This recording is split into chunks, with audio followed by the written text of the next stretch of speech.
Yesterday is kind of a sad chapter with the death of Charlotte. Today we're going to be reading chapter 22, which is actually the final chapter of Charlotte's Web. Let's see what happens. And so Wilbur came home to his beloved manure pile in the barn cellar. His was a strange homecoming. Around his neck he wore a Medal of Honor. In his mouth he held a sack of spiders' eggs. There is no place like home, Wilbur thought, as he placed Charlotte's 514 unborn children carefully in a safe corner. Oh, the barn smelled good. His friends, the sheep and the geese, were glad to see him back. The geese gave him a noisy welcome.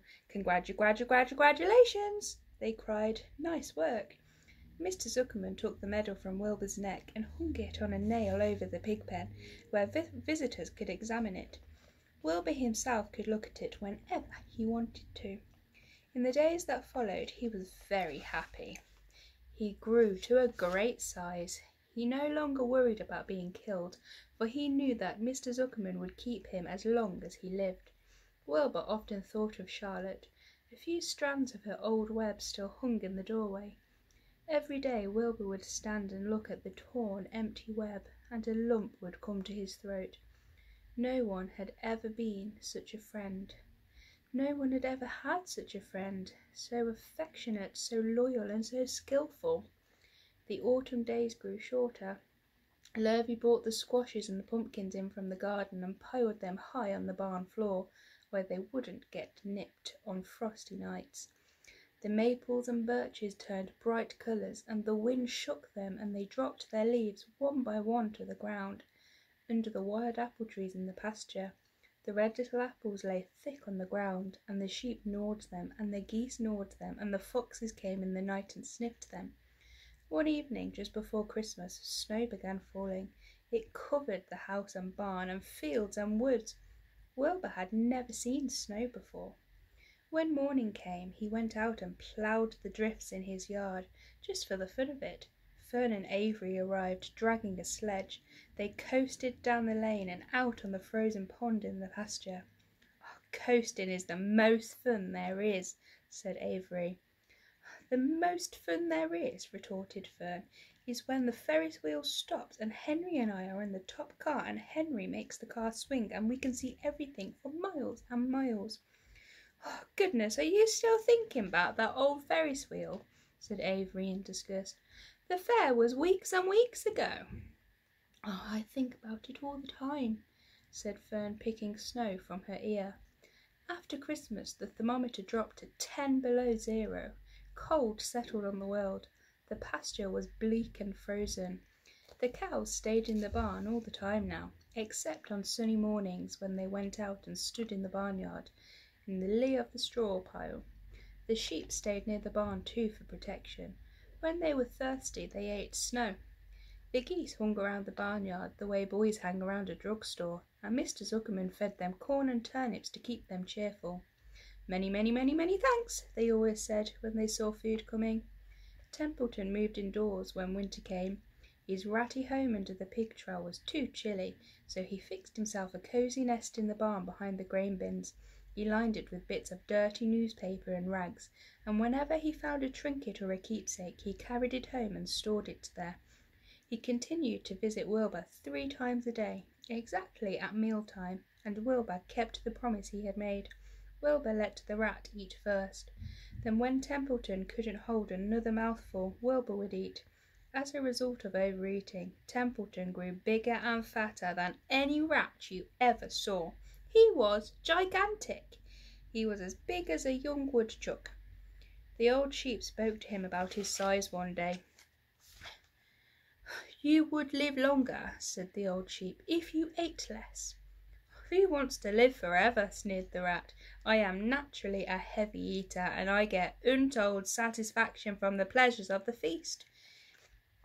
He patted his stomach, grinned at the sheep, and crept upstairs to lie down. All winter Wilbur watched over Charlotte's egg sack, as though he were guarding his own children. He had scooped out a special place in the manure for the sack, next to the board fence. On the very cold nights he lay so that his breath would warm it. For Wilbur, nothing in life was so important as this small round object. Nothing else mattered. Patiently he awaited the end of the winter and the coming of the little spiders. Life is always a rich and steady time when you are waiting for something to happen or to hatch. The winter ended at last. "I heard the frogs today," said the old sheep one evening. "Listen, you can hear them now." Wilbur stood still and cocked his ears. From the pond, in shrill chorus, came the voices of hundreds of little frogs. "Springtime," said the old sheep thoughtfully. "Oh, another spring." As she walked away, Wilbur saw a new lamb following her. It was only a few hours old. The snows melted and ran away. The streams and ditches bubbled and chattered with rushing water. A sparrow with a streaky breast arrived and sang. The light strengthened, the mornings came sooner. Almost every morning there was another new lamb in the sheepfold. The goose was sitting on 9 eggs. The sky seemed wider and a warm wind blew. The last remaining strands of Charlotte's old web floated away and vanished. One fine sunny morning after breakfast, Wilbur stood watching his precious sack. He wasn't thinking of anything much. As he stood there, he noticed something move. He stepped closer and stared. A tiny spider crawled from the sack. It was no bigger than a grain of sand, no bigger than the head of a pin. Its body was grey with a black stripe underneath. Its legs were grey and tan. It looked just like Charlotte. Wilbur trembled all over when he saw it. The little spider waved at him. Then Wilbur looked more closely. 2 more little spiders crawled out and waved. They climbed round and round on the sack, exploring their new world. Then 3 more little spiders, then 8, then 10. Charlotte's children were here at last! Wilbur's heart pounded. He began to squeal. Then he raced in circles, kicking manure in the air. Then he turned a backflip. Then he planted his front feet and came to a stop in front of Charlotte's children. "Hello there," he said. The first spider said hello, but its voice was so small Wilbur couldn't hear it. "I am an old friend of your mother's," said Wilbur. "I'm glad to see you. Are you all right? Is everything all right?" The little spiders waved their forelegs at him. Wilbur could see by the way they acted that they were glad to see him. "Is there anything I can get you? Is there anything you need?" The young spiders just waved. For several days and several nights they crawled here and there, up and down, round and about, waving at Wilbur, trailing tiny draglines behind them and exploring their home. There were dozens and dozens of them. Wilbur couldn't count them, but he knew that he had a great many new friends. They grew quite rapidly. Soon each was as big as a BB shot. They made tiny webs near the sack. Then came a quiet morning when Mr. Zuckerman opened a door on the north side. A warm draught of rising air blew softly through the barn cellar. The air smelt of damp earth and of spruce woods, of the sweet springtime. The baby spiders felt the warm up draught. One spider climbed to the top of the fence. Then it did something that came to a great surprise to Wilbur. The spider stood on its head, pointed its spinnerets into the air and let loose a cloud of fine silk. The silk formed a balloon. As Wilbur watched, the spider let go of the fence and rose into the air. "Goodbye," it said as it sailed through the doorway. "Oh, wait a minute," screamed Wilbur. "Where do you think you're going?" But the spider was already out of sight. Then another baby spider crawled to the top of the fence, stood on its head, made a balloon, and sailed away. Then another spider, then another. The air was soon filled with tiny balloons, each balloon carrying a spider. Wilbur was frantic. Charlotte's babies were disappearing at a great rate. "Oh, come back, children," he cried. "Goodbye," they called. "Goodbye, goodbye." At last one little spider took time enough to stop and talk to Wilbur before making its balloon. "We're leaving here on the warm updraft. This is our moment for setting forth. We are aeronauts and we are going out into the world to make webs for ourselves. "But where?" asked Wilbur. "Wherever the wind takes us, high, low, near, far, east, west, north, south, we take to the breeze, we go as we please." "Are all of you going?" asked Wilbur. "You can't all go. I would be left alone with no friends. Your mother wouldn't want that to happen, I'm sure."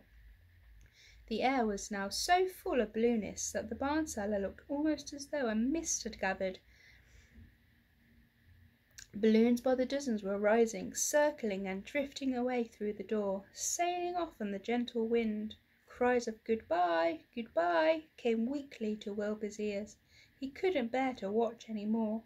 In sorrow he sank to the ground and closed his eyes. This seemed like the end of the world, to be deserted by Charlotte's children. Wilbur cried himself to sleep. When he woke in the late afternoon, he looked at the egg sack. It was empty. He looked into the air. The bluenists were gone. Then he walked drearily to the doorway where Charlotte's web used to be.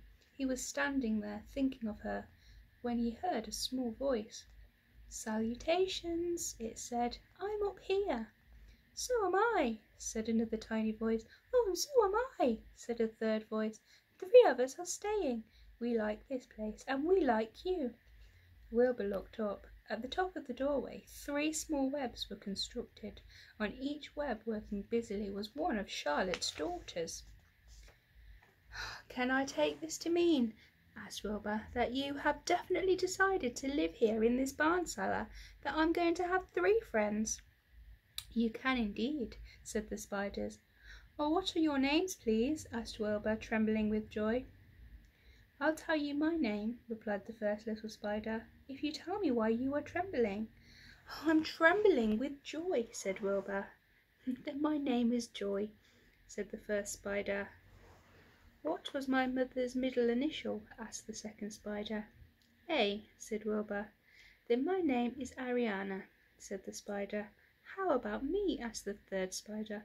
"Will you just pick out a nice sensible name for me? Something not too long, not too fancy, and not too dumb." Wilbur thought hard. "Nellie?" he suggested. "Oh, fine, I like that very much," said the third spider. "You may call me Nellie." She daintily fastened her orb line to the next spoke of the web. Wilbur's heart brimmed with happiness. He felt that he should make a short speech on this very important occasion. "Joy, Ariana, Nellie," he began, "welcome to the barn cellar. You have chosen a hallowed doorway from which to spring your webs. I think it is only fair to tell you that I was devoted to your mother. I owe my life to her. She was brilliant, beautiful, and loyal to the end. I shall always treasure her memory. To you, her daughters, I pledge my friendship forever and ever." "I pledge mine too," said Joy. "Oh, I do too," said Ariana. "Oh, and so do I," said Nellie, who had just managed to catch a small gnat. It was a happy day for Wilbur, and many more happy, tranquil days followed. As time went on, and the months and years came and went, he was never without friends. Fern did not come regularly to the barn any more. She was growing up, and was careful to avoid childish things, like sitting on a milk stool near a pig pen. But Charlotte's children and grandchildren and great-grandchildren, year after year, lived in the doorway. Each spring there would be new little spiders hatching out to take the place of the old. Most of them sailed away on their balloons, but always 2 or 3 stayed and set up housekeeping in the doorway. Mr. Zuckerman took fine care of Wilbur all the rest of his days, and the pig was often visited by friends and admirers, for nobody ever forgot the year of his triumph and the miracle of the web. Life in the barn was very good. Night and day, winter and summer, spring and autumn, dull days and bright days. It was the best place to be, thought Wilbur, this warm, delicious cellar, with the geese, the changing seasons, the heat of the sun, the passage of the swallows, the nearness of rats, the sameness of sheep, the love of spiders, the smell of manure, and the glory of everything. Wilbur never forgot Charlotte, although he loved her children and grandchildren dearly. None of the new spiders ever quite took her place in his heart. She was in a class by herself. It is not often that someone comes along who is a true friend and a good writer. Charlotte was both. I hope you enjoyed reading the book with me. If you've got any other books you'd like me to read, just leave a comment below and I'll see what I can do.